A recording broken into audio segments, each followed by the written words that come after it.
Hello everyone welcome to my mini vlog. सकाळ सकाळ मामा एठी मते गोटे कामर लगे देथिला जोटा कि हला चकुली पिठा बनेबा काम। कथा कोन कि मु एमती फोन टा धरि कि बसथिली तो मामा डाकिला आस बने देबो पिठा। तापर मु रोसे घर को आसी कि पिठा बनेबा पई लागि गली। खाई सारी कि मते कॉलेज भी जिबार थिला तो खाई सारिया परे बाहरी पडली कॉलेज। चल मु एठी कोन भाबी भाबी आस्थली सांग माने जानि चंदी मु जो दिन भी मो सांग माने मो छत्ता को मो सहित आनिथिबी सेई दिन खरा हबनी किंतु जो दिन आनी नथिबी सेई दिन एते जोर से खरा हबो जे कहिबार कथा नै। छाडंतु से सब जेते जहा हेले भी कर्म क्षेत्र को तो जीवाकू पड़िबो ना। ये कहिला जे पशु पक्षी माने भल पाइबा खोजंतिनी बोली एमाने भल पाइबा को बुझंती। एक्चुअली मु एमाने को खाइबा को देई सारे परे आउ जति 2 रु 3 मिनिट गेलो भी न कली ताहले एमाने मो पिछा भी छाडंतिनी। सब क्लास करि सारे कि मु आ मो भौणी पळे आस्थिलु टिके पेट क्लिनिक कारण हमर ओलु पई गोटे मेडिसिन भी नबार थिला जेहेतु कॉलेज पाखरे क्लिनिक टा पडुची तो सेति पई एका सहित ही नै आस। तापर से फेरिया बाटरे ही मते घायल नंदी महाराज मिलिले एथि पई ही मो सहित सबु बेले स्किन हिलर स्प्रे को मो सहित कैरी कारण जोठी भी एमिति अवस्था रे किछि जीवजंतु को देखिबी तांकू कियर करिया पई चेष्टा करि तापर कॉलेज रु घर को फेरि सारिया परे ओलु बाबूंकर तो हमकु देखि कि खुशी रे ठिकाना ही नाही कारण आमे दिन सारा कॉलेज रे रहउछु जेते बेले भी घर को फेरुछु हमकु देखि से बहुत ही खुशी हो जाउछि। संध्या बेले मोर नजर पड़ला गोटे कोण रे थुआई थिबा ई पॉपकॉर्न पैकेट ऊपर आज मु भाबिला को बनै देबी बोली। फिलहाल 15 दिन हे जो बोधे ई पॉपकॉर्न पैकेट टा मु आनिथिले किंतु मोर मने ही पडु नथला एटा अछि बोली सेथि पई बनै भी नथिली तार मन दुख हबो बोली भाबी आज ही बनै देली।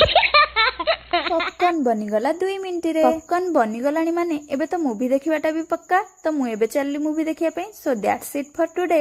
जय जगन्नाथ।